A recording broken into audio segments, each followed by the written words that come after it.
Let me give you a brief introduction of how this book came about, The Indian Conservative. I have been associated with this new university called Ashoka University in Haryana, which is about, I think, 5-6 years old, for some years right from its beginning, although my association now is a little less. I was talking to Rudrangshu Mukherjee, the then Vice Chancellor, the current Chancellor, and I said, problem with you guys is you have become a leftist den, that your students only get to listen to Marxist and postmodernist professors, especially in the humanities and liberal arts and social sciences. They don't get the alternate point of view. So he said, why don't you come and give us a series of lectures on the alternate point of view? So I did that. He liked my lectures so much, and he knew Chiki Sarkar, the publisher and founder of a company called Juggernaut. So he called her up and he said, hey, listen, why don't you take a look at converting this set of lectures into a book? So that is pretty much what has happened.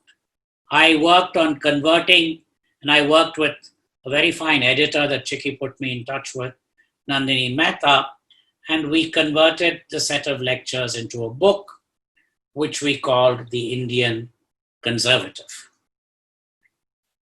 The principal purpose of this book is to give students in Indian universities and NRI students in American and European universities and students in American and European universities who may not be of Indian origin, but who are studying about India, a different point of view, because the only point of view today they are given is the Marxist or postmodern or Freudian points of view, all of which, in my opinion, are fatally misconceived points of view.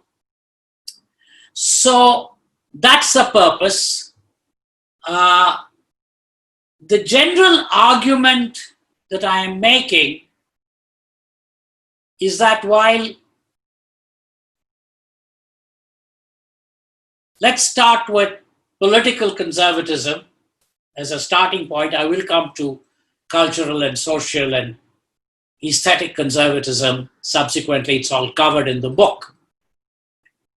While generally we agree that political conservatism as we know it is a 300-year, largely Anglo-Saxon, Anglo-American intellectual current, traditionally we all associate it as starting with Adam Smith and Edmund Burke. On the economic side, Smith, and on the political side, Burke, and they were actually good friends. And when Smith's theory of moral sentiments was published, Burke reviewed it favorably and wrote a very nice positive review of the book. So we generally date it from there. And it is, although we do acknowledge Hobbes and Locke as predecessors in this way of thinking, and we acknowledge that it is not a continental thing. Germans and French tend not to be conservatives. They tend to be radicals. They tend to be of different persuasions. And on the other side of the Atlantic, we associate the Federalist Papers, Hamilton, Madison, Jay, a little bit of Jefferson, but really Hamilton, Madison, Jay, with it. And then there is a continuing stream in England down through Peel and Disraeli, down to Margaret Thatcher and Roger Scruton. And similarly, on the American side, there is a continuing tradition of conservatism. I am not disputing this, I am acknowledging this. What I am saying is that Indian conservatism need not be simply seen as imitation Anglo-Saxon or Anglo-American conservatism. We have a tradition of conservatism which goes back to remote antiquity, not 300 years, but 2000 years. And the two texts that I cite are the Shanti Parva of the Mahabharata and the Tirukkural of Tiruvalluvar. And I refer to these as foundational texts of Indian civilization, Indian culture, Indian society. I call them foundational. And they're concerned with the Purusharthas, Artha, which is economic and political pursuits, which is called Porul in Tamil, Dharma, which is a pursuit of virtue and ethics, which is called Aram in Tamil, Kama, which is the pursuit of passion and beauty, which is called Kamam or Inbam in Tamil, and Moksha, which is the fourth, which is supposed to be the highest of these four values, which is the pursuit of salvation.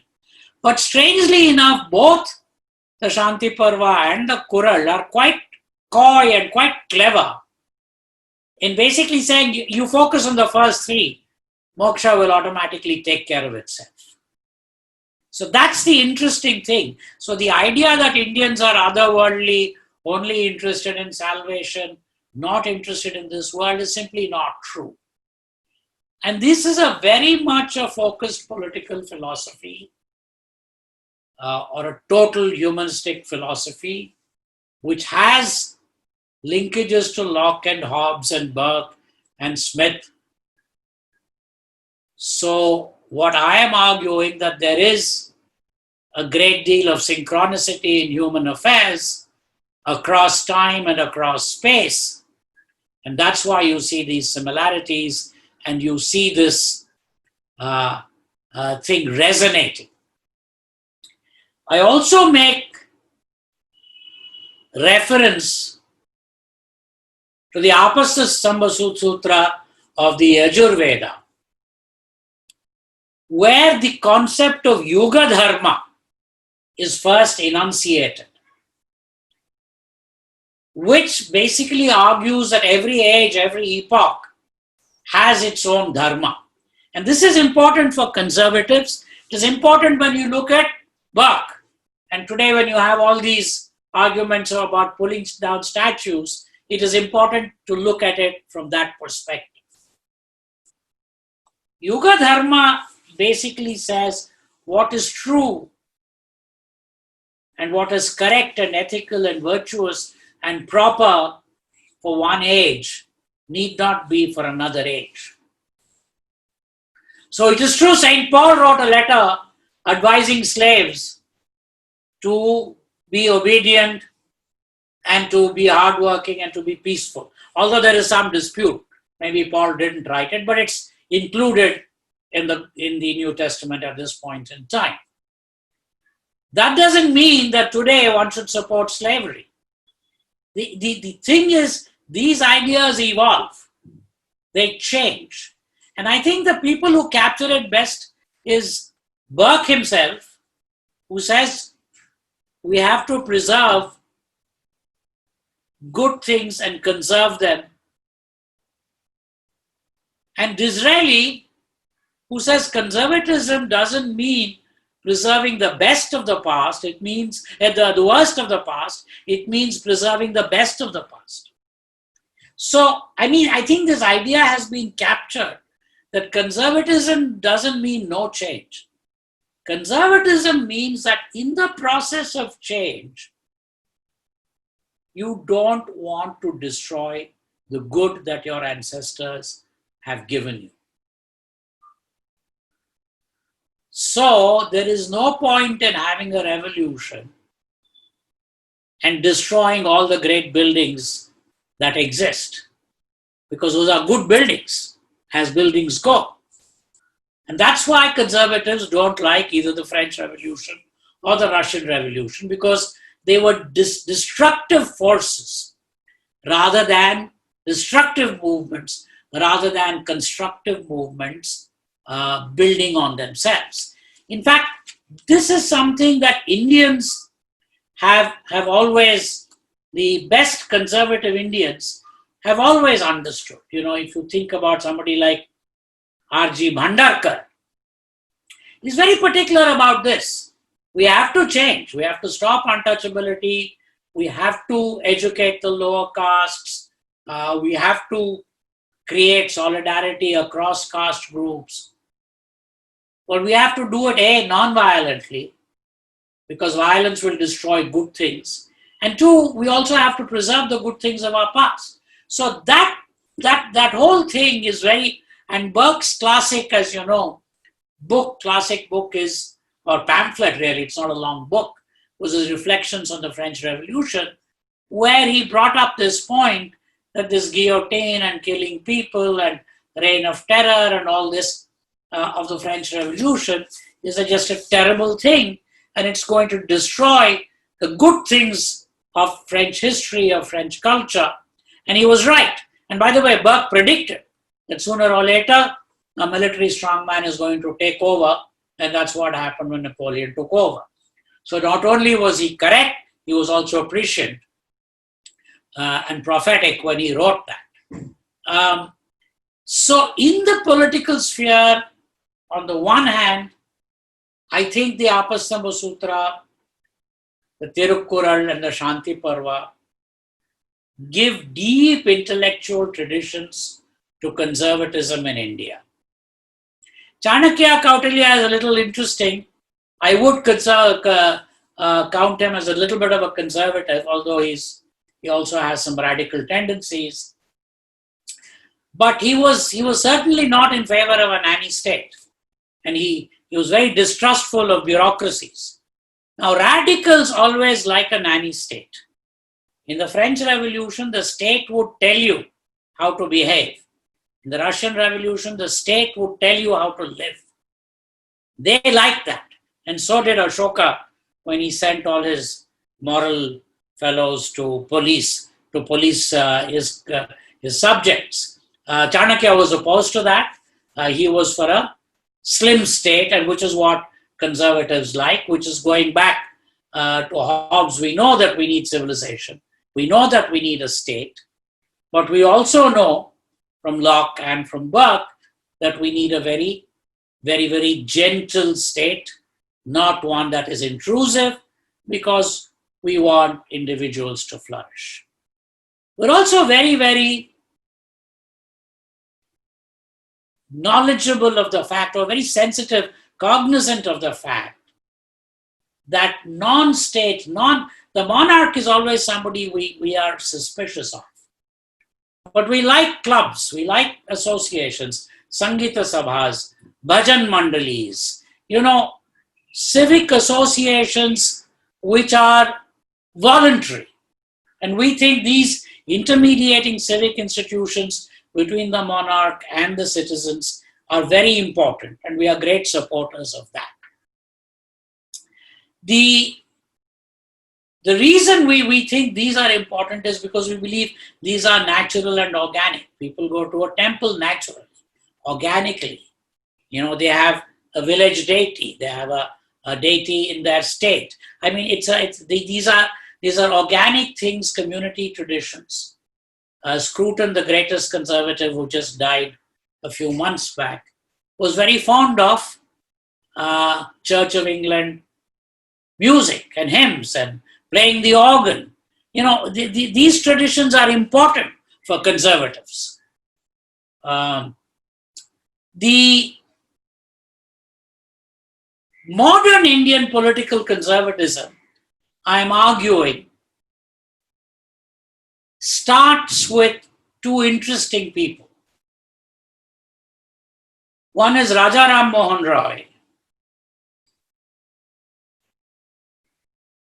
And it's interesting because modern Indian conservatism, one of the problems we all have is the way currently NCERT and these dysfunctional and fairly idiotic bodies write history is that they make it sound that anybody who supported British rule directly or indirectly was a bad person, which is absurd.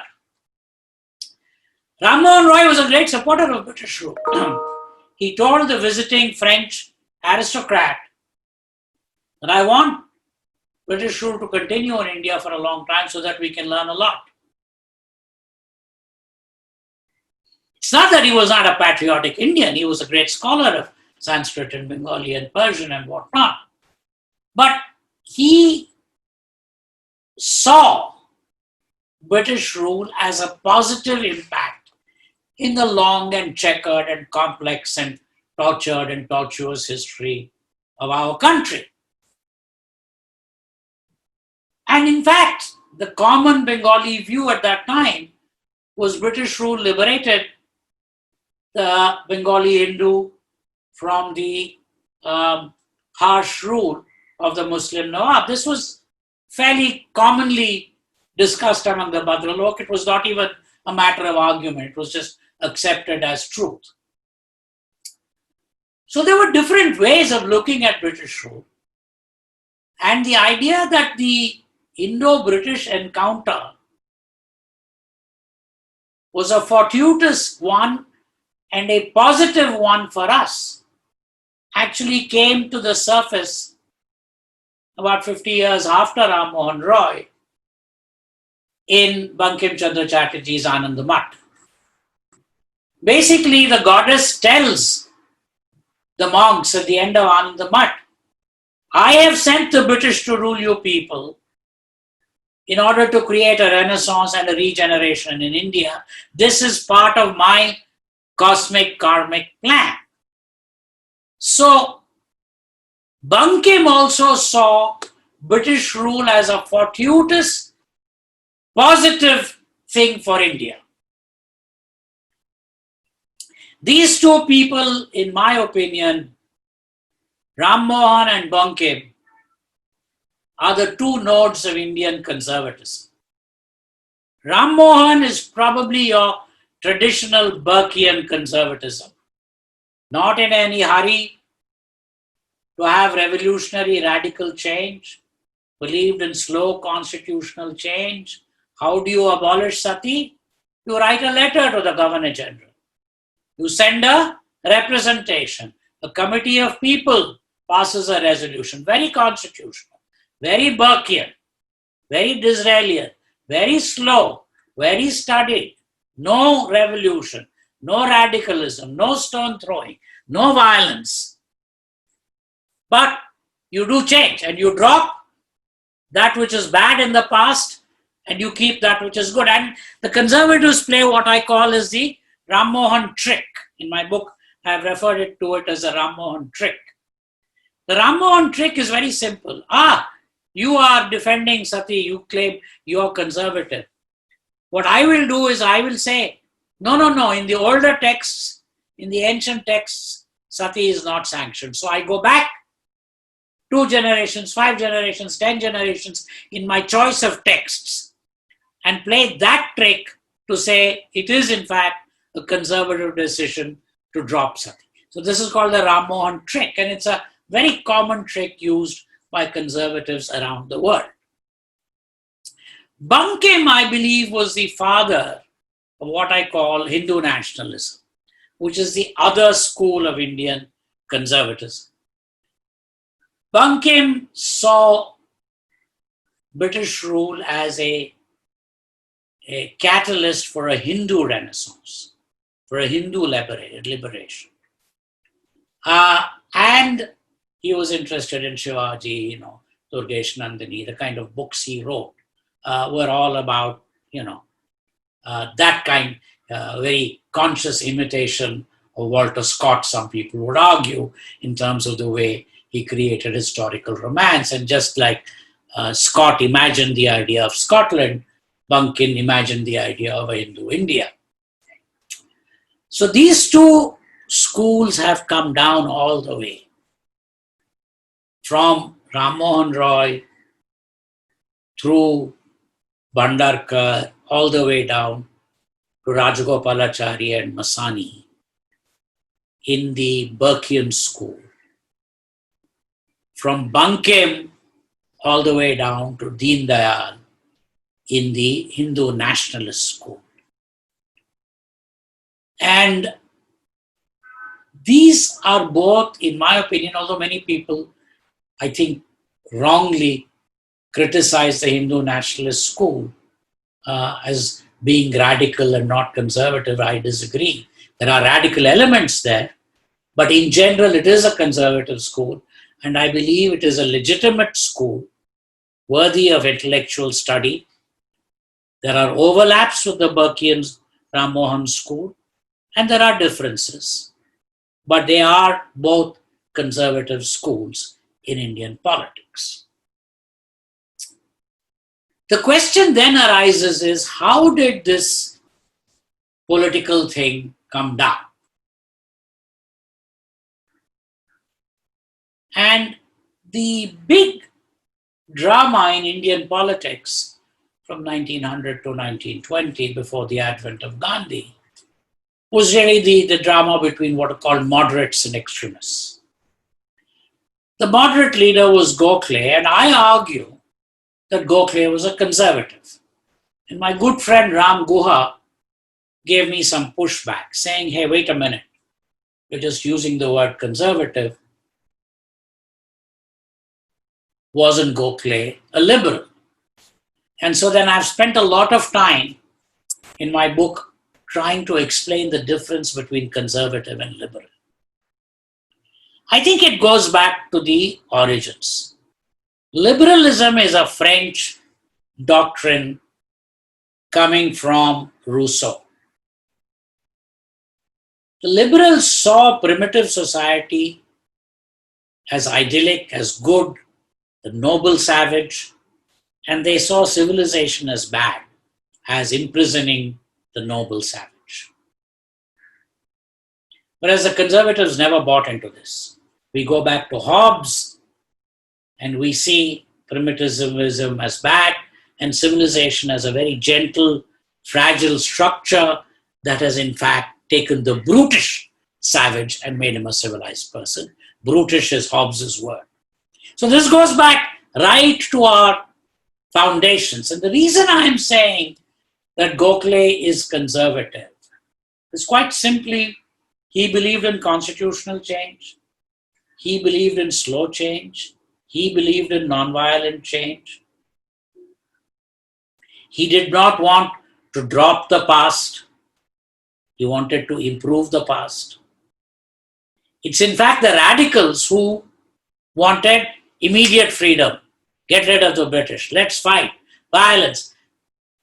Gokhale was totally opposed to that. I think I've argued in the book, one reason these people started getting called liberals has nothing to do with us. It has something to do with Britain and the stupidities of the British upper classes. Just like as in the 1770s, the British Tories under Lord North and George III disagreed with Burke and opposed the colonies. Actually, the colonists were quite conservative. They had been given a charter by the British sovereign to set up colonies in Massachusetts and New York and Vermont. And they told the sovereign, don't violate the charter. And George III and Lord North wanted to violate the charter that they had. And the colonists were trying to recreate Magna Carta in the 13 colonies. The radical then, actually, in my opinion, was George III and Lord North. Something similar happened when a Dadabhai Naoroji or a Gokhale went to England. The stupid British Tories, conservatives, because they had this racialist doctrine, did not take these moderate leaders seriously. Gokhale would only get an audience with the liberals in England. Naoroji would only got to get a parliamentary ticket from the liberals in England. So our conservatives started getting classified as liberals, but they really were not. They were conservatives, in my opinion.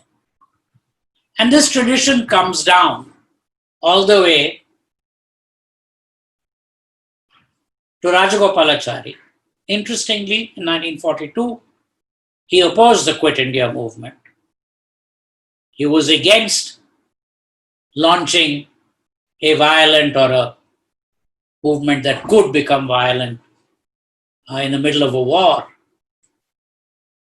And later on, of course, he was against the extension of the state power that Nehru wanted to do, and he formed the Swatantra Party.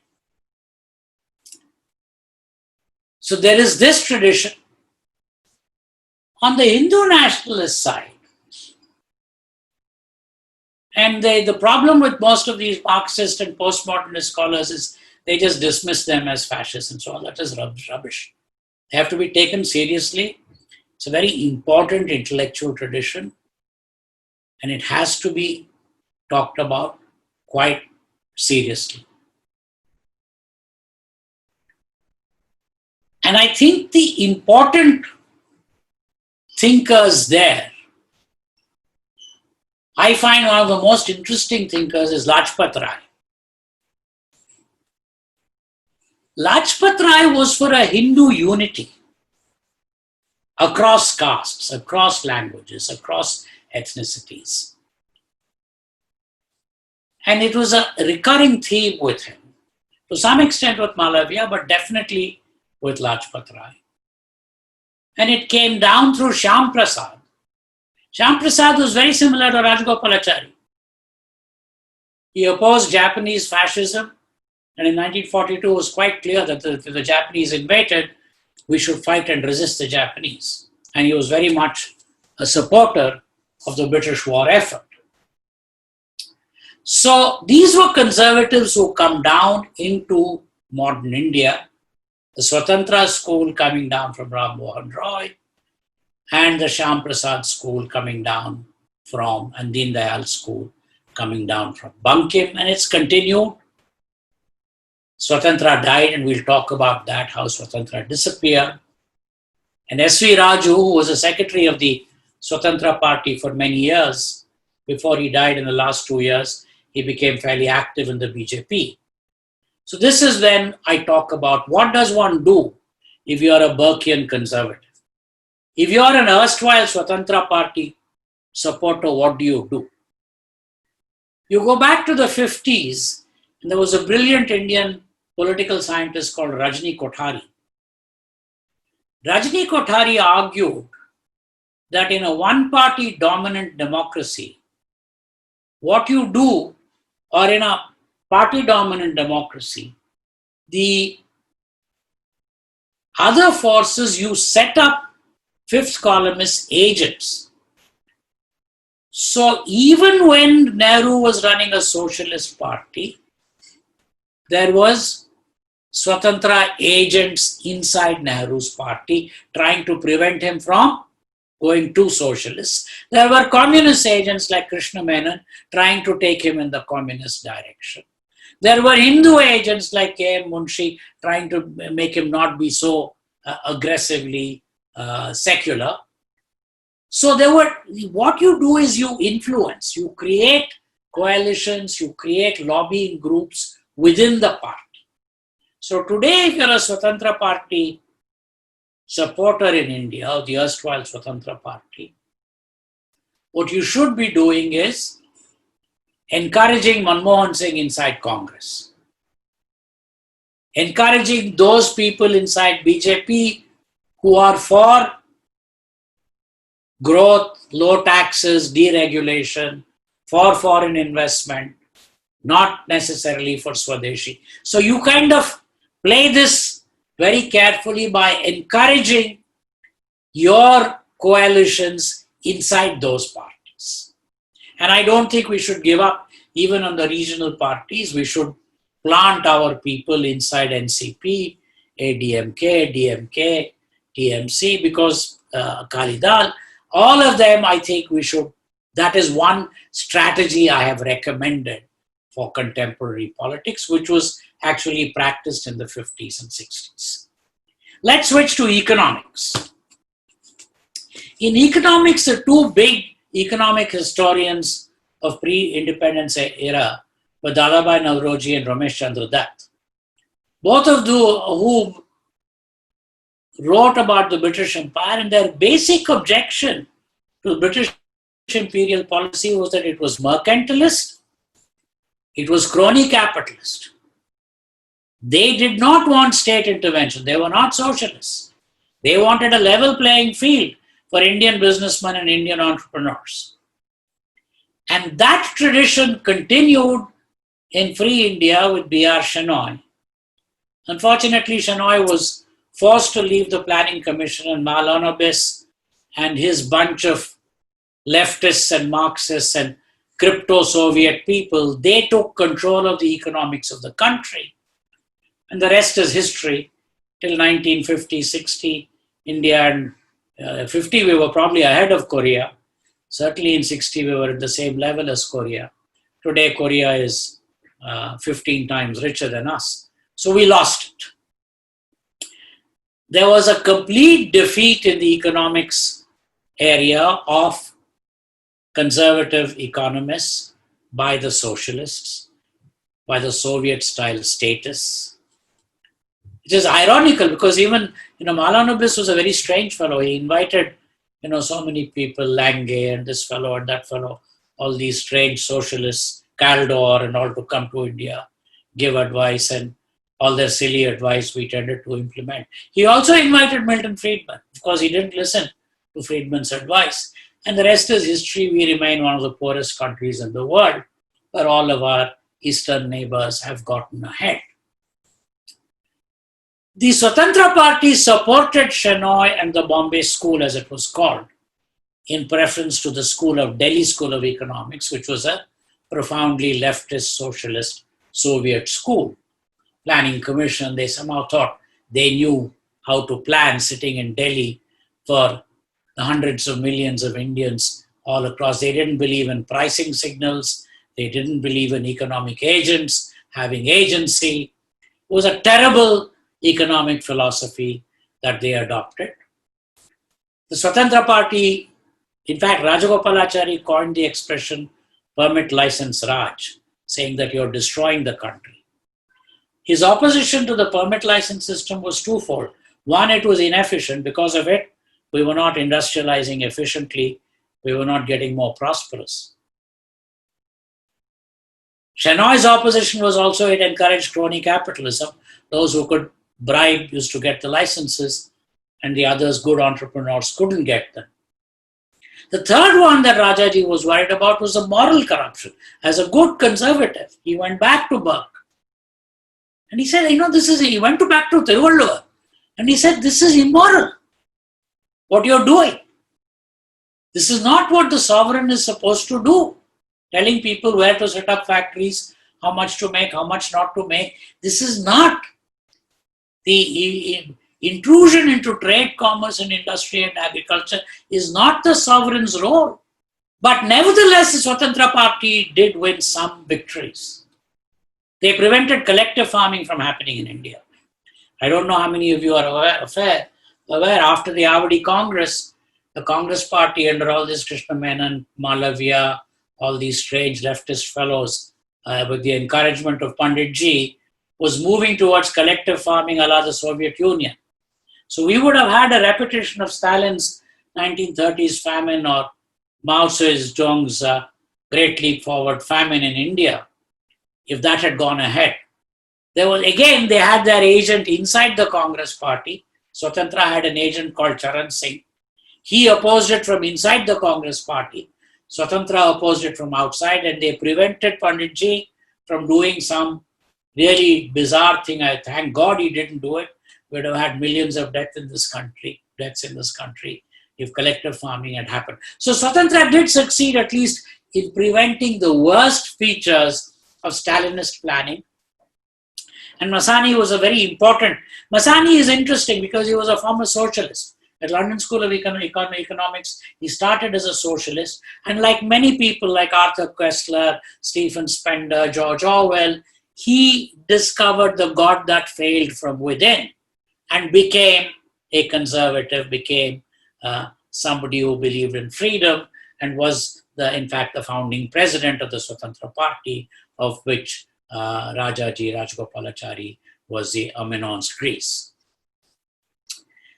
The economic thing kind of changed a little bit in 91. The very interesting thing, the entire economics profession in India became left-wing. Because you couldn't get jobs in Delhi School of Economics unless you were left-wing. You couldn't get promoted. And otherwise you were, Lakrawala, etc. were banished. You go to Pune, you go to Bombay, and the funding was very little there. The Pula school, Bombay school was given no importance. Shenoy was asked to leave Delhi.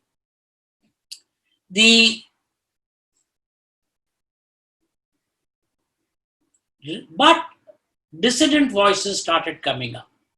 First were Srinivasan Bhagwati and Padma Desai. They went off to America because they couldn't survive in Delhi, and they started writing against statism and state planning. Strangely enough, Manmohan Singh wrote against export pessimism, saying you're unnecessarily keeping an overvalued rupee, listening to the Soviets, and you should be encouraging exports and freeing up trade, not doing all this import substitution and crony capitalism. So different people came up. And essentially the failure of the Indian economy in 91, and of course by then also the Berlin Wall had collapsed and Soviet Union was no longer important, allowed for Indian economics to get a little bit of liberating breathing space, and our present economists, be it Subramaniam, Rajan, be it Kaushik Basu, they are all kind of market friendly in some way. So the pendulum has tilted, but the interesting point I make in my book is that this is still not complete. There are still large residual elements of Stalinist economists in our country, in Delhi University, in JNU, in Jadavpur, in Jamia, in various places, in Kerala, in some Tirunanthapuram school, in Madras, in some development institute. Large elements of our bureaucracy, political apparatus, journalists, academics, still have this fascination for statism, for welfareism. So our embrace of the market has not been complete, and there is a danger we can slide back, which is why that strategy that I mentioned of having our agents, like Monte Ahluwalia, Manmohan Singh, are our agents inside Congress to make sure that they don't listen to the leftists, this Harsh Mandar and all these NAC people who advise Sonia. We need to keep doing that, and same within the BJP. We need to make sure that Jaitley, Arun Shourie, of course, unfortunately now has lost influence, but those Subramaniam Swamy, those people who are market friendly get their this thing rather than statist, these intellectual descendants of Dattopant Tengadi and so on. So this is a very fine act because our embrace of the market is not. And by the way, conservative support of the market is not just about consequentialism. It is not that markets are more efficient, markets work better, markets make people more prosperous than state planning and the sovereign deciding what to do. That is true. Markets do make us more prosperous. But it's moral. Markets are an expression of voluntary human activity. They're an expression of peaceful human activity. It is about negotiation, discussion, bargaining. It is about individual agency, willing buyers and willing sellers. The Indian bazaar, our mandis, our santes, our temple markets, it goes back a long time in our history. Be it Broach in the West Coast, or Pumpuhar in the East Coast, or Muziris. We've had trading, we've had port cities, we've had merchants, And that is part, and it's about peaceful activity. Violent people are what? Are people who are attacking somebody else and stealing their money. Merchants are never violent because you're buying and selling, and it's part. So markets are about conservatism. So there's a moral, political thing to markets more than just economic consequentialism. It is also true that markets make you richer, more prosperous than central planning. But the danger with liberals, that's what I'm saying, liberals are dangerous people. Tomorrow, if you can do some formula and prove to them, Malanobis can prove to them that state planning will create greater this thing for blacks or women or transgenders or any of the current fashionable grievance mongering groups, then they will say, let's do central planning. We will never say that. We will say central planning is bad.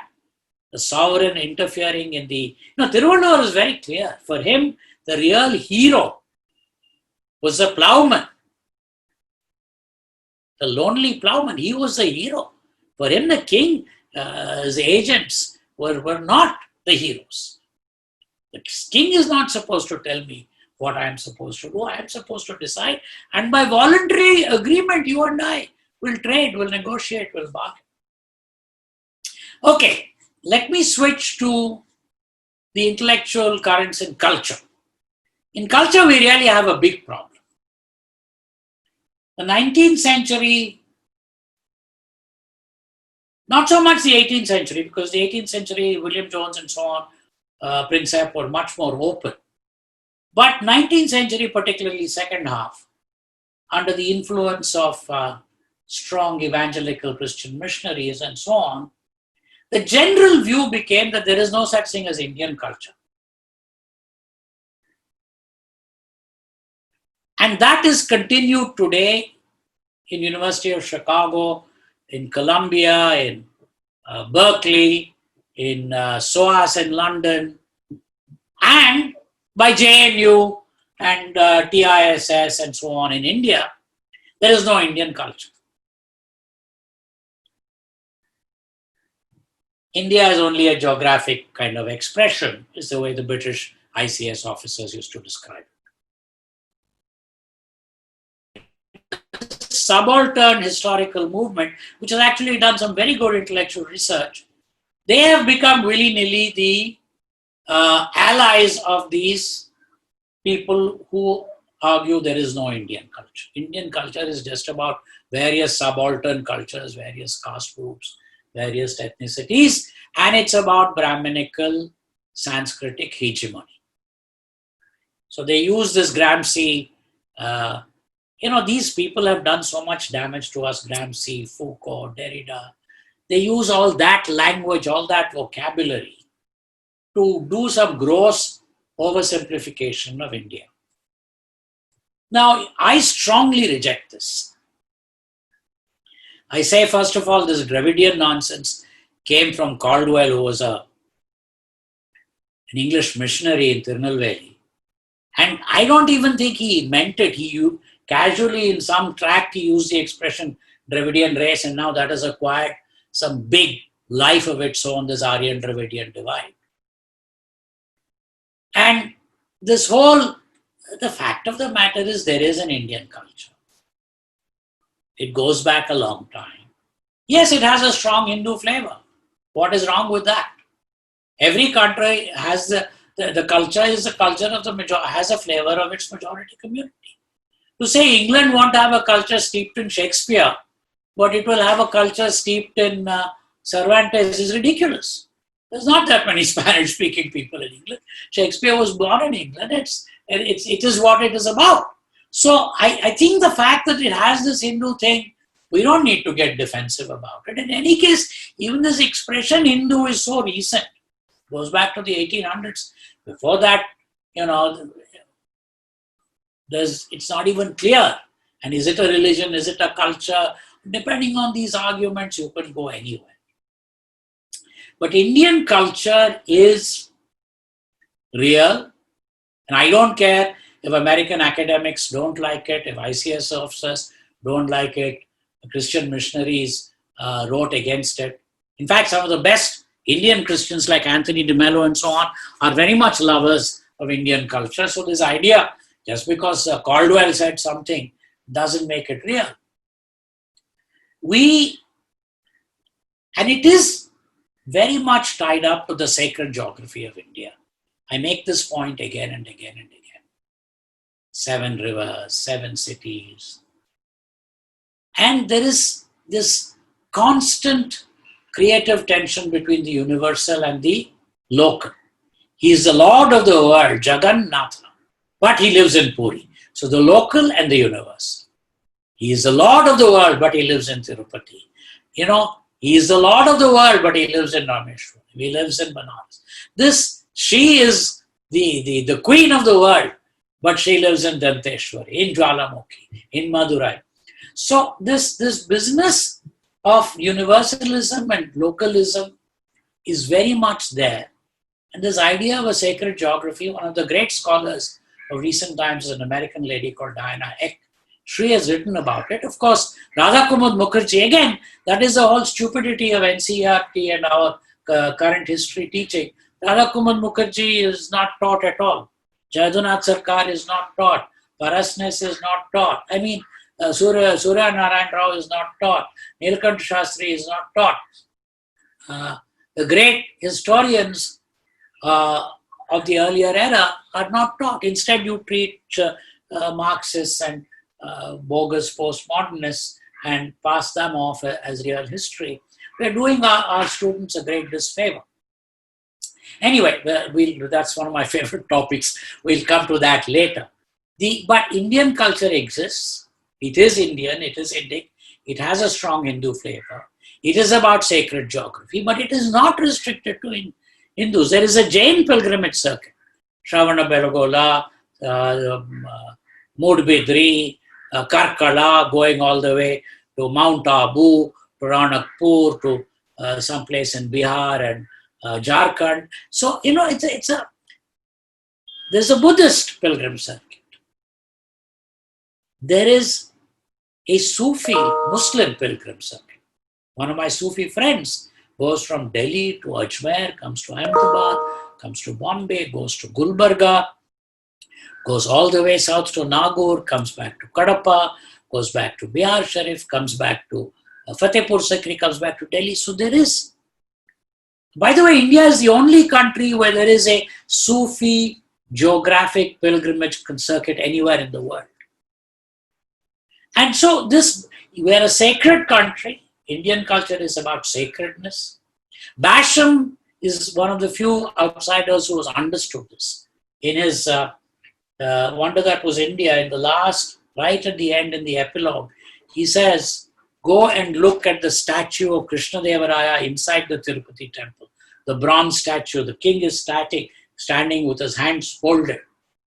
He says this is the ultimate about the Hindu ideal of the king in front of the transcendent, in front of the Lord, bowing, and there is that royal majesty is saluting the divine majesty. So we do believe in the transcendent reality. That way we are very close to Scruton, the great conservative philosopher in England who just died. This idea of this only material reality is just something we reject. There is a transcendental sacred reality, and that is very much part of our tradition. It's not one tradition, it is multiple traditions.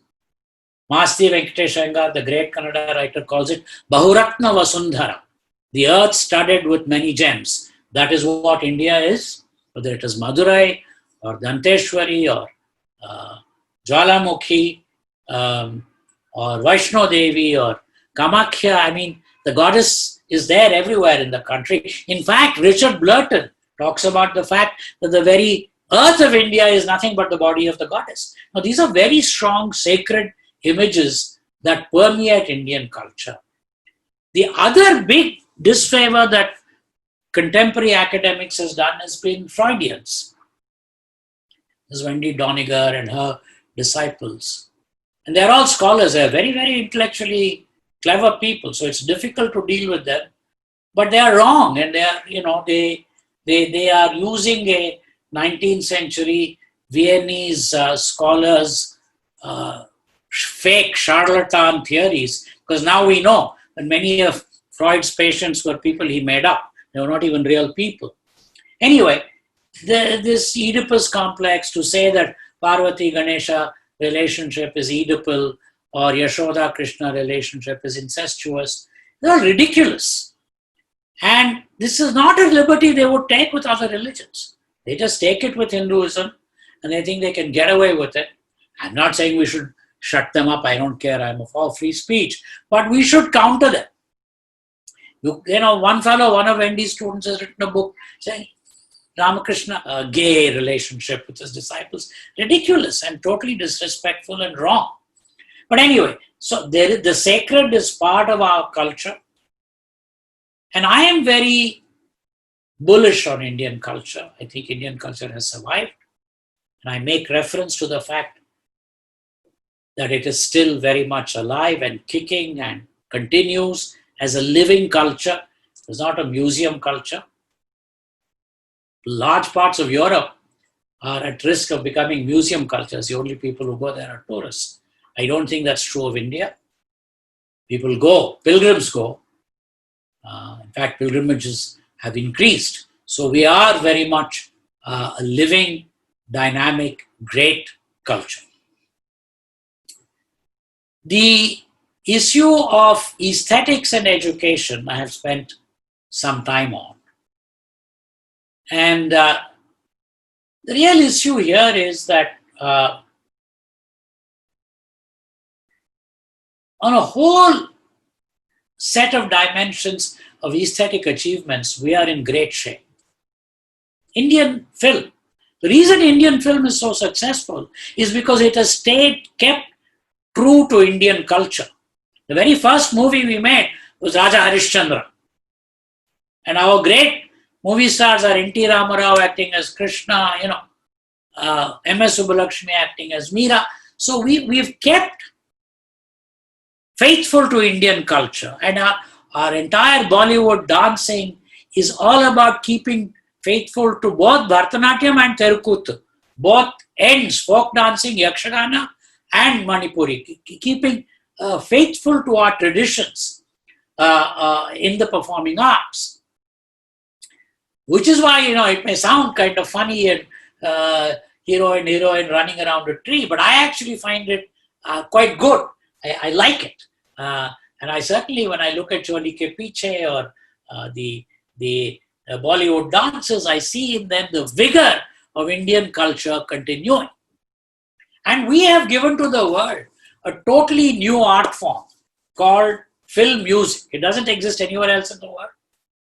But it is our contribution, Naushad or Salil Chaudhary or Vishwanathan Ramamurthy or Rahman today, or the kinds of stuff we have been able to give to, and the singers, Lata Mangeshkar, Mohammad Rafi, P. Sushila, P.M. Soundarajan, the Ghantashala, the way we have been able to Manade, make this genre entirely our own. Ilayaraja, it's just amazing if you look at the names and the achievements, and it's still not end. So I'm quite bullish and positive on these aspects of Indian aesthetics. I think we have let ourselves down in architecture. Again, this Stalinist socialist influence has been bad. Chandigarh is a terrible city. It's a Stalinist city. It's a totalitarian city. It has no tradition, has no linkage with the past. And the other capitals, Gandhinagar, Naya Raipur, they're simply not there. They're just not, they don't have any oomph. They don't have any life. Bhubaneswar is a little better because Bhubaneswar has kept its intricate relationship with Lingaraja, Rajrani, etc., along with the new city quite well. So I like Bhubaneswar. But otherwise, our public architecture, and I refer to it as PWD architecture, is pretty bad. And Indian private sector has also been quite bad. Bangalore is full of glass and steel buildings like Singapore. There's no expression. There's no there's nothing.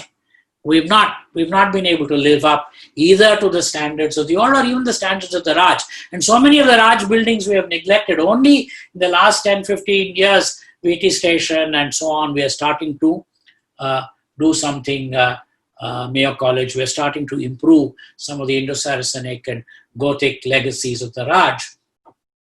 Because that is another interesting thing that I do mention. Because right in the beginning, I had said the Government of Free India, Ministry of Culture, Education, Foreign Affairs, they all made it that anybody who was pro-British was a traitor, which is absurd. Ambedkar was on the Viceroy's Executive Council. Does it make him a traitor? Shyam Prasad Mukherjee was opposed to the Japanese invasion. Does it make him a traitor? Rajagopalachari was opposed to quit India. Does it make him a traitor? By the way, the Communist Party was supposed to quit India. No one talks about that. So the Communist Party up till August 1939 opposed British imperialism. From August 1939 to June 1941, supported Nazism. From June 1941 to 45 again opposed Nazism, and supported British imperialism. So they are playing all these kinds of games, but anybody, therefore, by the way, even this war, Indian government never acknowledged the Indian participation in the First and Second World Wars. This new government has guts. Sushma Swaraj went to Belgium when the Belgian king did a special function for Indians who died in World War I. There's a monument. Narendra Modi went to Israel, went to Haifa, went to the cemetery where Indian soldiers are buried. They fought in the First World War, paid homage. Many of them, Hindu soldiers, Muslim soldiers, Sikh soldiers, and memorials are there. So it was no religious thing. It was Indians. And he went there. So we are beginning to slowly acknowledge. I think there's a newfound confidence that is coming. So we're willing to acknowledge the great buildings of the Raj and so on. Education has been bad. Education has been bad because we are following Dalhousie.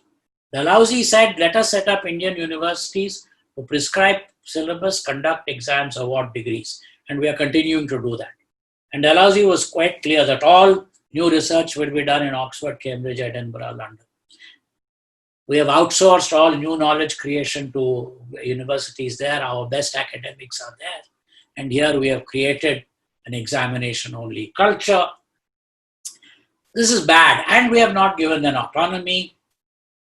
Whether a senior professor should travel business class or economy class is decided by a joint secretary sitting in Delhi. Whether this book should be prescribed or not is decided by 3 different committees sitting in Delhi. So we've really strangled them. Radhakrishnan, Rabindranath Tagore, Madan Mohan Malaviya, they had greater freedom under British rule to set up and run universities than any university vice chancellor has today. He can't even, C.V. Raman would not be appointed today as a professor.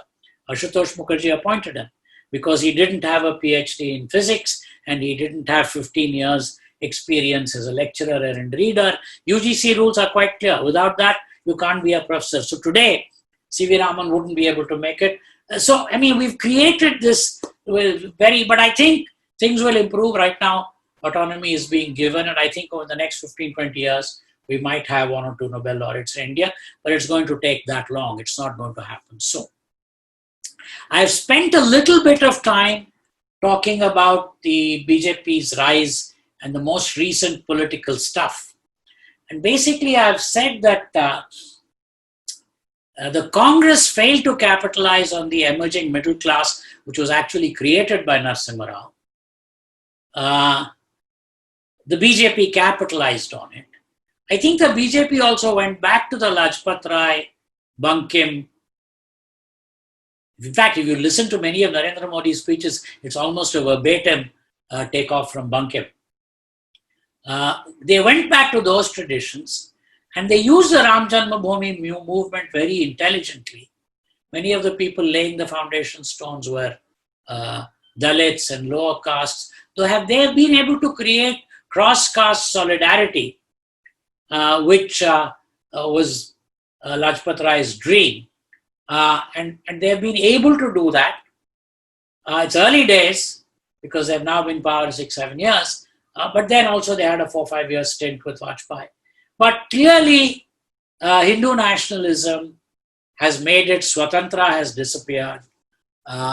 So if you're a Swatantra supporter, your best bet is to try to, as I said, strengthen Amrinder Singh, Manmohan Singh inside Congress and strengthen those elements inside the BJP who will be for economic market access. And culturally, I think you're probably pretty much in sync with the BJP. So there's not much issue there.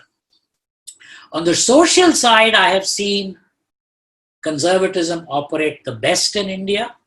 There has been gradual constitutional change. In 1955, Hindu Marriages Act, 1956, Hindu Succession Act.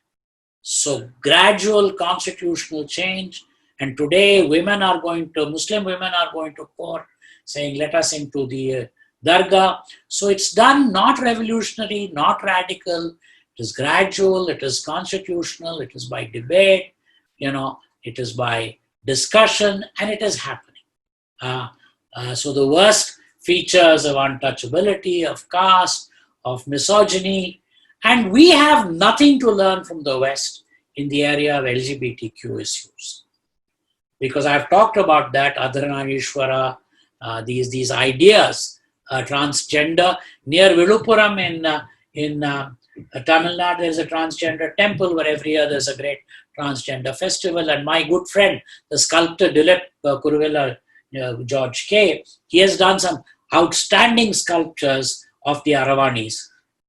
So I think on LGBTQ, we are probably socially ahead of the West and we have nothing to learn. Again, changes are happening constitutionally, legally, a little slowly for the liking of some people, but quite okay for me. And I think socially, we are moving ahead.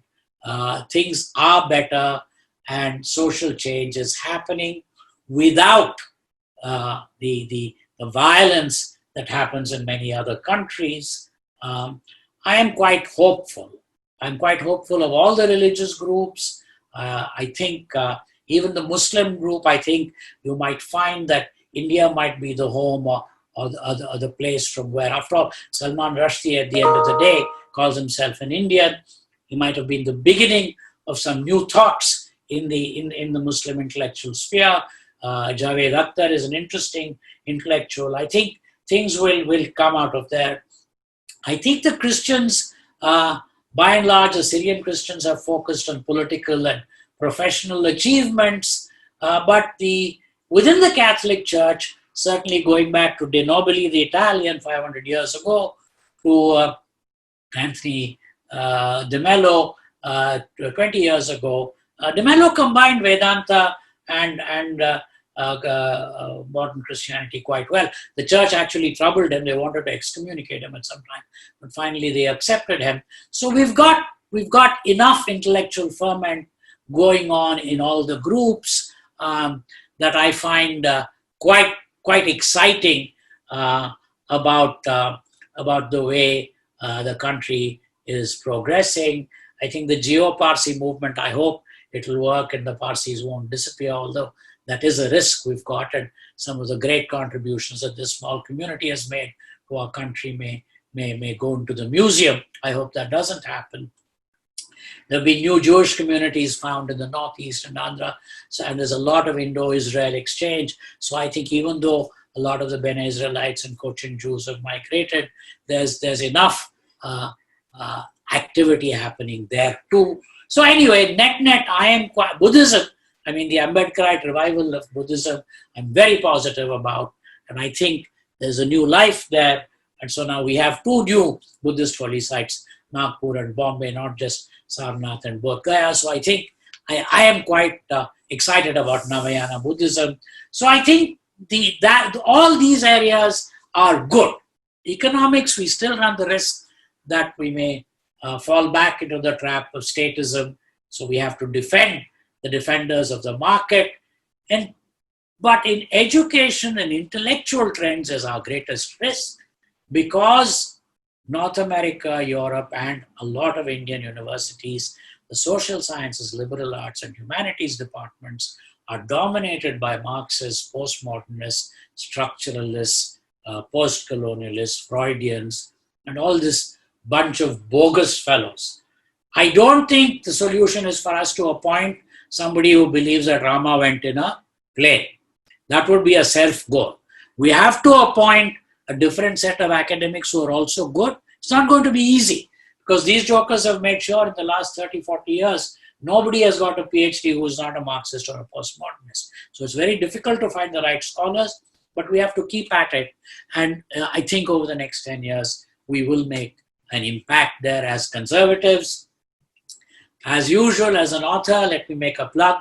Do buy the book. I need royalties. I'm a poor man.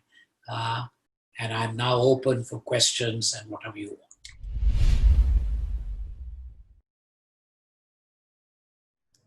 I have two questions. One, just before the session started, I was asking you how was your journey into conservatism?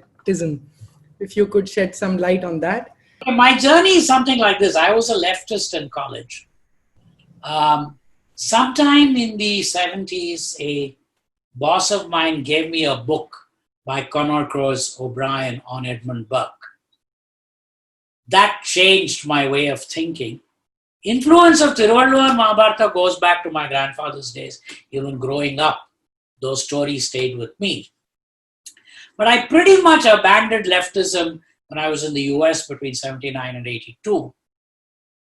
And then progressively moved more and more to the conservative point of view. And I would say by the 90s, I was a full-fledged conservative. And I started writing a column for the Indian Express, which later became a book called Notes from an Indian Conservative. And then I started lecturing and writing more and more about my point of view. And also by the end of the 90s, I came back to live in India. I lived in India in the 80s again, went back again, and then came back again in the 90s. And then I started getting more and more immersed in Tamil, a little bit in Kannada, and a little bit in Sanskrit. In the 80s, actually, I had spent some time learning some Sanskrit chanting and so on. So I was able to reach into some of our traditions and doing a lot more reading. So that's been my journey into conservatism. So very nice talk, and it's given some glimpse of my PhD days. I remember those days in our system. There are students who used to do PhD in 10 or 12 years. And then faculties are supporting them, giving permission, extension, so that they can remain in the campus, in the hostels, and they can spread their propaganda. So I found most of my friends, they stayed 9-10 years, and what they used to do, they are just brainwashing the young student. Oh, you are under torture and this, that. And then the same friend, means I have personal experience, my 2-3 friends who has a very good relation up to the 3-4 years, and suddenly after that they changed. So what do you think, how to control this kind of things in academic poisoning? It's a very, very difficult problem. It started in America in the late 60s. In fact, you can almost date it to 68, the Berkeley riots. And they have now gained a control over academia. This fellow Venkat Dulipala, who wrote a brilliant book on the creation of Pakistan, he was not given a tenure track job in any history department in America. Because the history in America is controlled by leftist Marxists, Ayesha, whatever her name is, she and her coterie. Religious studies, anthropological studies is controlled by Wendy Doniger and Sheldon Pollock. So, and their whole view is that all of Hinduism, all of Indian culture is about hegemonism, caste oppression. It's very tragic. Many of my NRI friends, their children go to very big Ivy League colleges and they will take a course on Indian sociology, and the Marxist professor will basically tell them that the entire Hindu tradition is about hegemony and caste oppression and misogyny, and these kids unfortunately buy into it. In India, what happened was Indira Gandhi and Nurul Hasan, they felt that the Marxists might be a danger to Indian society. Indira Gandhi was a very clever lady. She said that the best way to stop a Paris or a Berkeley or even a Vietnam type revolt happening, she was quite scared. She wanted a strong India. She didn't want, India to go the leftist way, which was a real possibility. Remember, in 1967, Naxalbari movement was at its height, and Maoism was very strong, and people were quite scared. So she took these Marxists and created ICSSR, Jadavpur, JNU, etc., and locked them up there. And said, you sit there, you have tea, coffee, biscuits, and you can take trips to Moscow and Leningrad occasionally. And you write stuff, and you, as you said, have PhD students for 10, 12 years, and you keep writing pamphlets, the two of you read, and I will tame you and make you into Paltu Janwars. And fundamentally, Indira Gandhi and Nurul Hasan succeeded in that. JNU is a bunch of Paltu Janwars, so quite useless. But what I think Indira Gandhi didn't realize is the intellectual damage these people can do by creating whole generations of scholars and scholarship and ways of thinking, so that today entire Indian media, entire IAS, because IAS, a lot of them come from JNU, they are all dominated by people who think like this. So she has left behind a very strange legacy of, yes, taming the Marxists on the one hand, but also leaving this strange legacy on the other. How do we combat this? We have to change it. First of all, one thing to do is to make JNU less important, make Jadavpur less important, cut off their money, which I think we are doing. The second thing is to make some rule changes. You can't be PhD student for more than 2 years, 3 years. Use the blunt instrument of the UGC, which otherwise I hate. But really the thing is to get our own academics. Can we get conservative scholars? Very difficult. There are so few of them. Today Sanjeev Sanyal won't get a job because he technically doesn't have a PhD. But he's one of the most outstanding historians that we have. So I think this is something we need to figure out. How to get in our academics in there so that we can start rewriting the academic agenda. It's not going to be easy. And they are not going to give up. JNU professors are going to fight back. Delhi University Lecturers Association is going to fight back. They are going to squeal. They are going to complain of fascism. They are going to complain of lack of freedom of speech. And they have all their friends in the media and elsewhere. And they have their friends in America. Every 2 months, some 50 American academics will write a letter, open letter, supporting them. So they will do all that. But it has to be done taking back the intellectual positioning, the intellectual arguments. I'm not saying we should be the only ones. They can have their arguments, but we should also have enough conservative thinkers, enough Guriers, enough, Radha Kumud Mukherjees, enough Jadunath Sarkars, enough. We should not let them do to us what they did to Shenoy in the 50s, driving him away from Delhi, which is what they have done. It's tough. It's a long 10, 15-year battle. Battle has just started. Sir, my first question is that in the beginning of your lecture, you talked about dharma and relates it with virtuousness. Sir, to be honest, I find these terminologies confusing because if we go back in the pages of history, we find that even Shastras were written on thieves. For example, Steya Shastra. So my question is, do you acknowledge hierarchy within dharma, considering that even thief has its own dharma? And how you figure out virtuousness if in case two dharmas comes in conflict with each other? The problem is, as dharma moved from Sanskrit to the various Prakrits and to Apabhramsh and to modern Hindi, it has acquired new connotations. Today, when you use the word dharam in Hindi, it does not refer to dharma as enunciated in the Shanti Parva.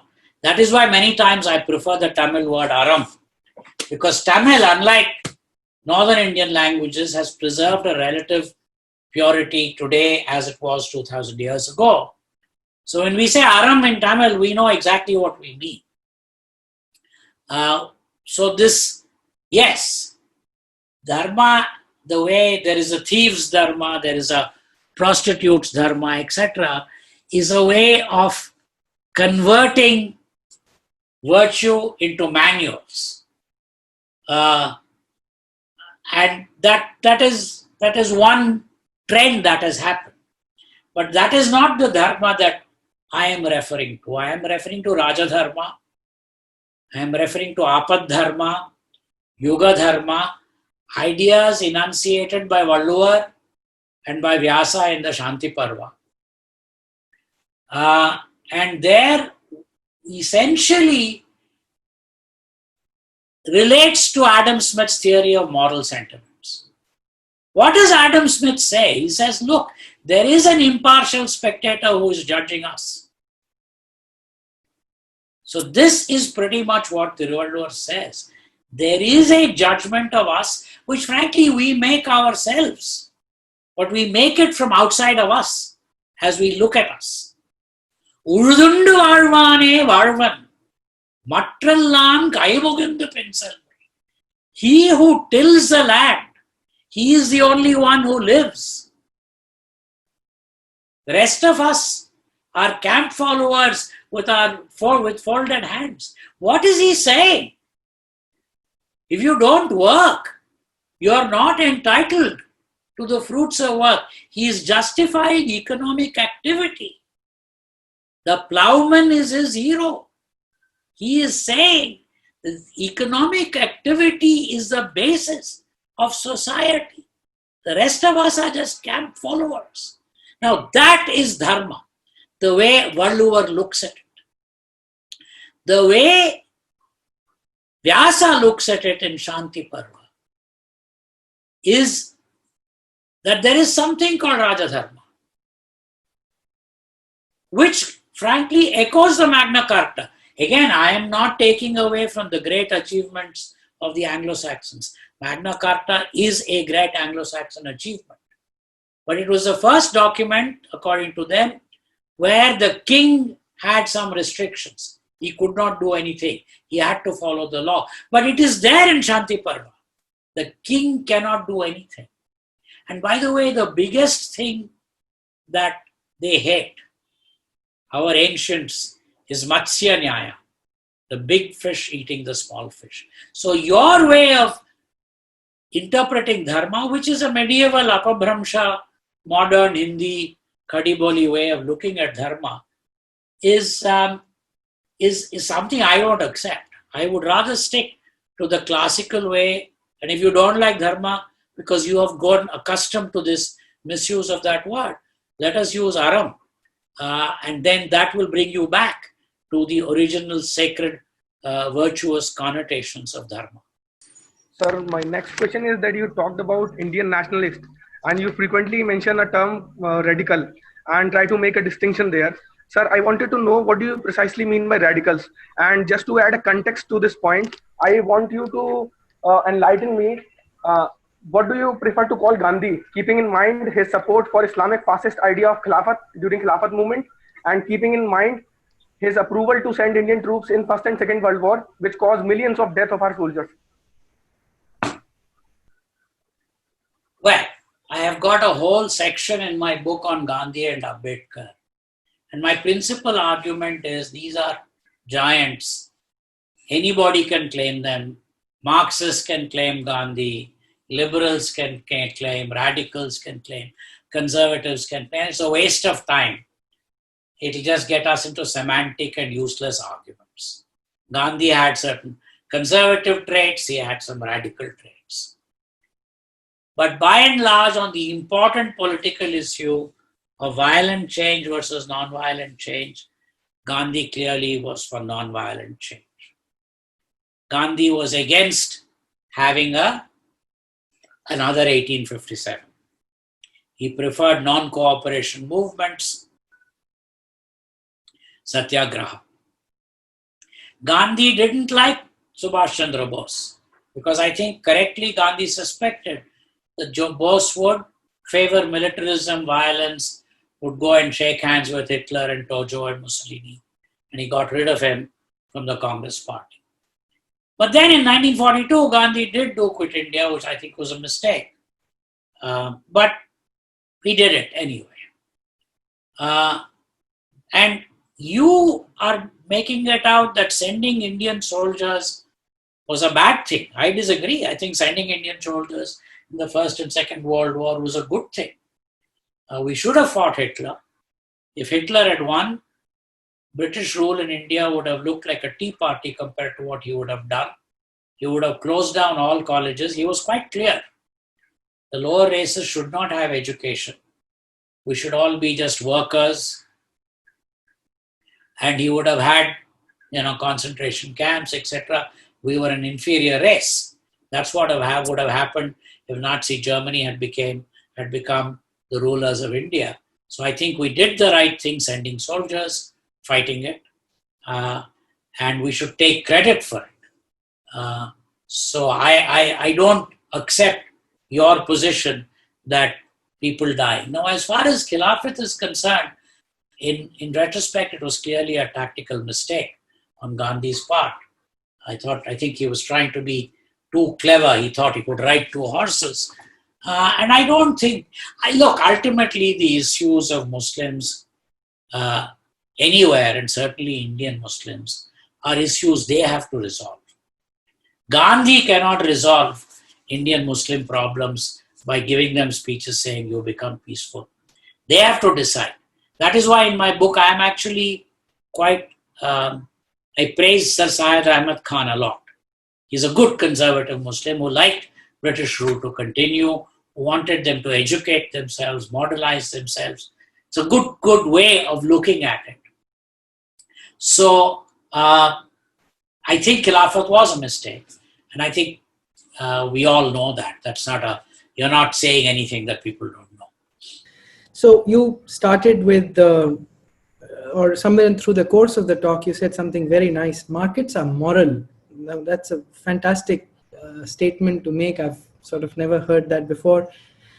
And I haven't read Thomas Piketty, but this concentration of wealth in a few hands is a constant common refrain that left liberals throw at conservatives or people like us all the time.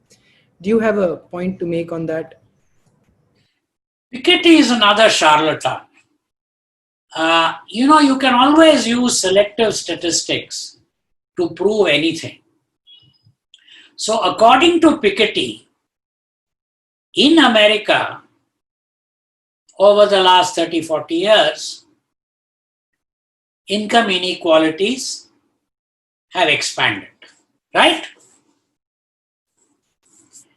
Which is true. You are from the IT industry, I am from the IT industry. We know for a fact that in 1990 or in 1980, certainly when I was working in America, working on setting up a major computer program on a digital fax machine, this was 1982. The computer programmers were highly paid in America. By 2002, they are not that highly paid because Indian programmers are paid higher than they were getting paid in 82. So Piketty doesn't bother to do the entire gamut of wealth equality, inequality. When there is increase in global trade, the wages of a Chinese worker, wages of an Indian computer programmer will go up.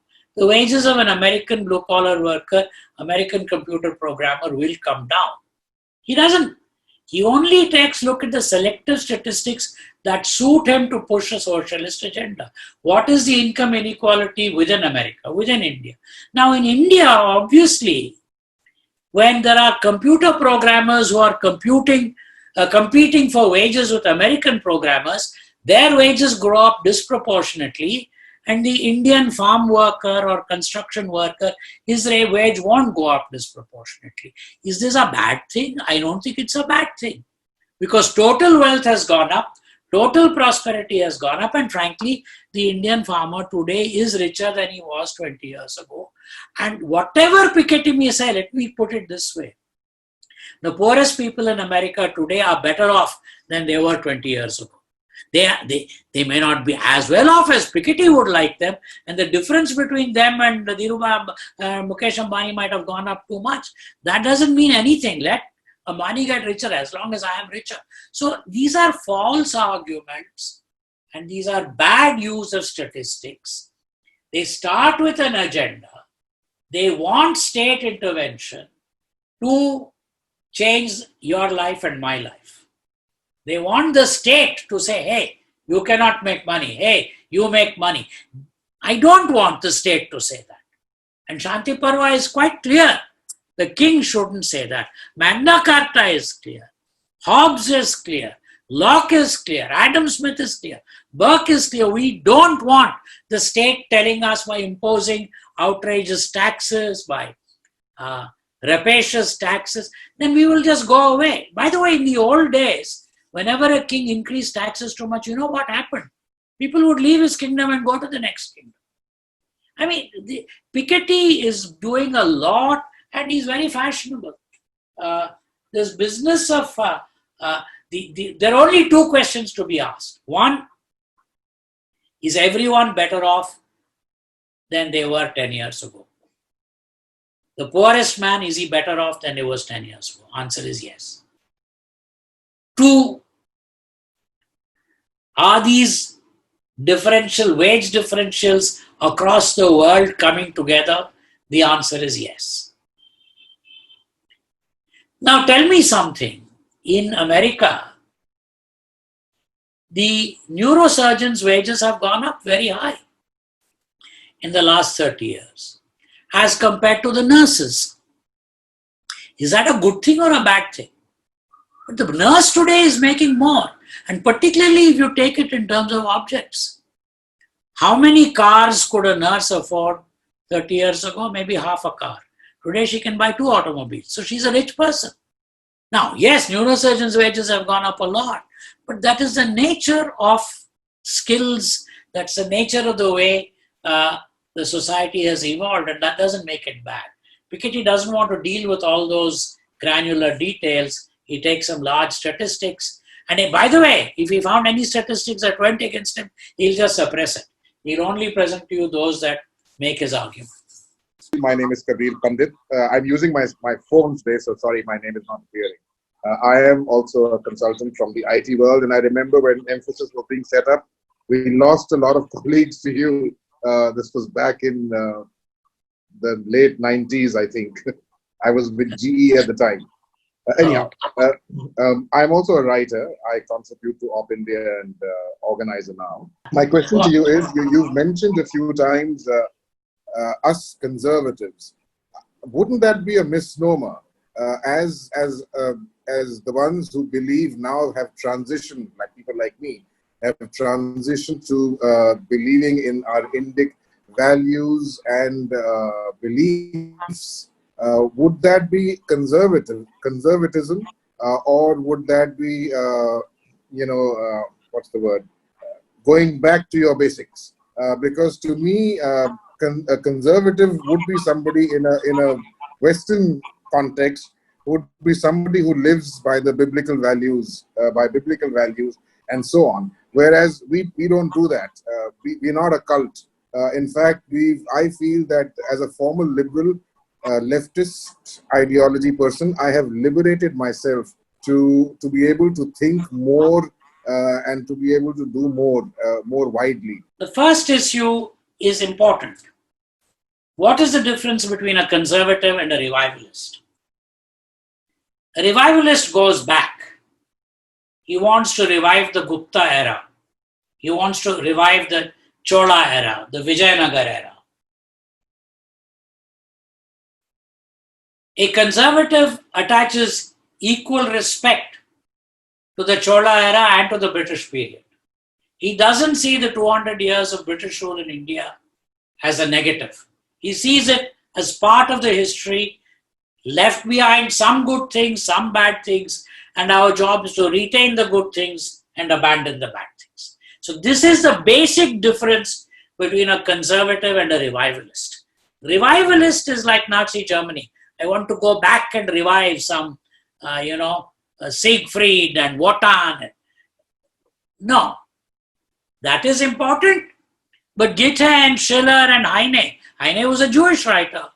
By then, Jews had started writing in Germany. Why should Jewish writers be proscribed? They were part of the German literary tradition. Kafka, the greatest 20th century German writer, was Jewish. I mean, I think this is the mistake, this is the difference between conservatives and revivalists.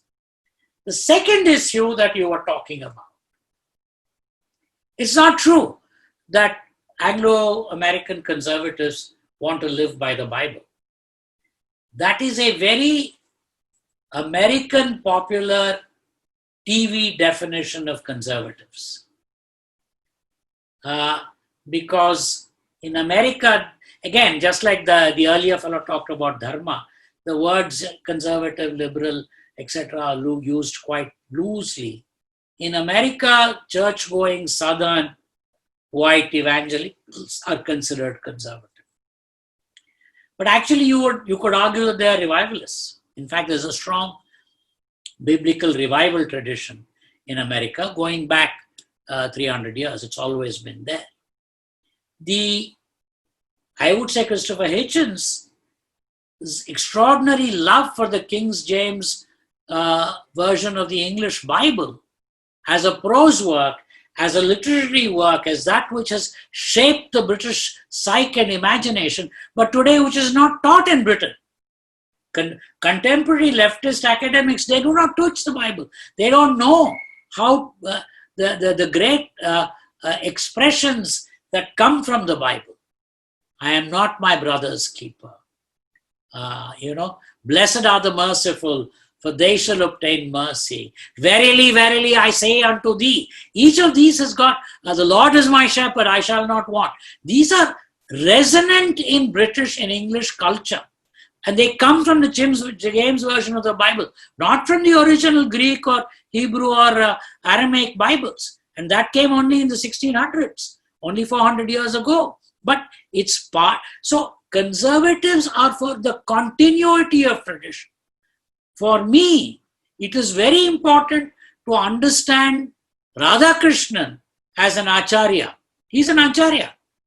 He wrote commentaries on the Brahma Sutras, on the Gita, and all the Maha Upanishads. He wrote them in English, not in Sanskrit. That doesn't make him any less an Acharya, as far as I am concerned.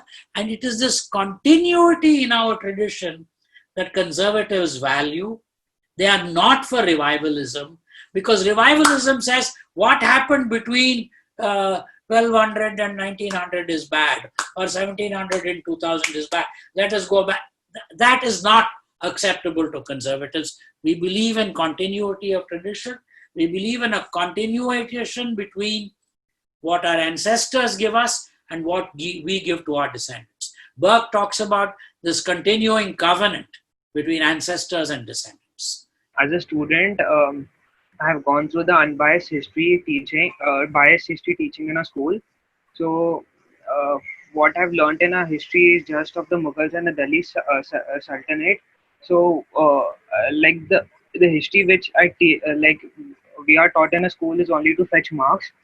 So how can we teach the real history and the Indian history from an Indian perspective, so that we children can develop pride, spirit, and respect towards our ancestors, and not blame them for being in such a state now?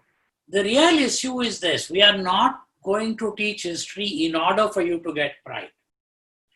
What we are saying is that there are lots of things in our traditions which are worthy of being proud of, some which are not so worthy of being proud of. Nobody is saying everything in our tradition is good. Not even Disraeli said that. Certainly Rajagopalachari didn't say that.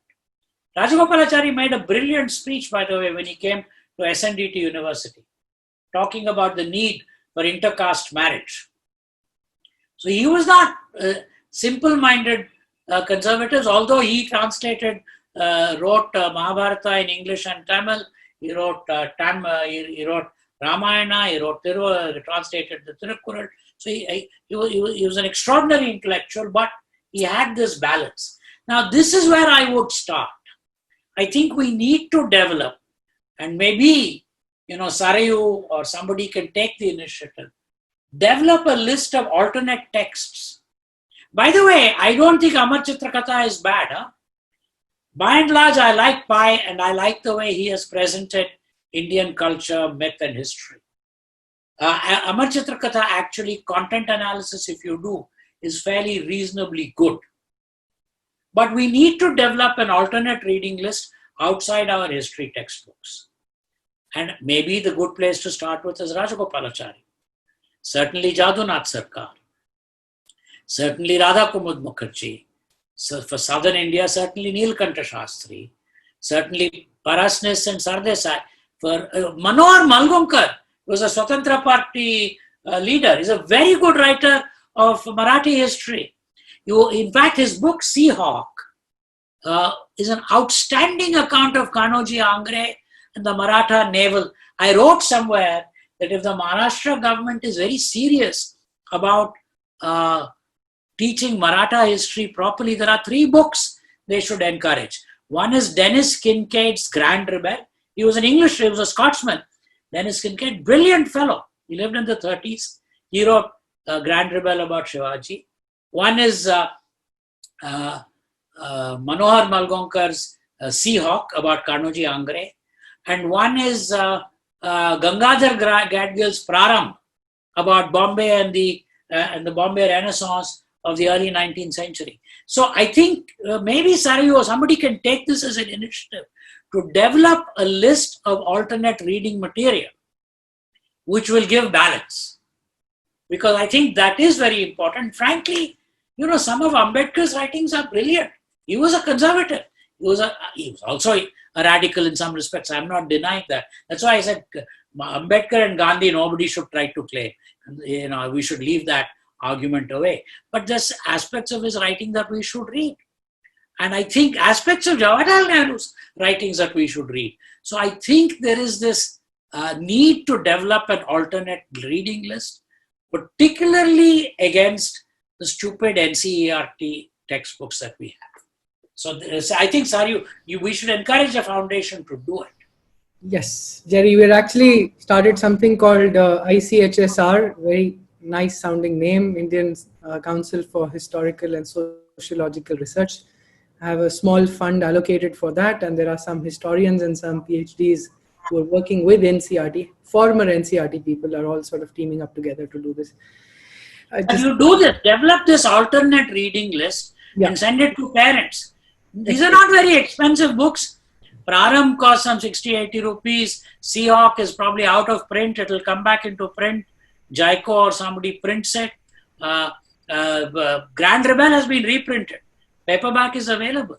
So the parents can go for 2,000-3,000 rupees. They can buy in each part of India a set of books that they can. And again, I want to come back. Amar Chitra Katha is not to be underestimated. It is pretty good. Ask your research people to do a content analysis of Amar Chitra.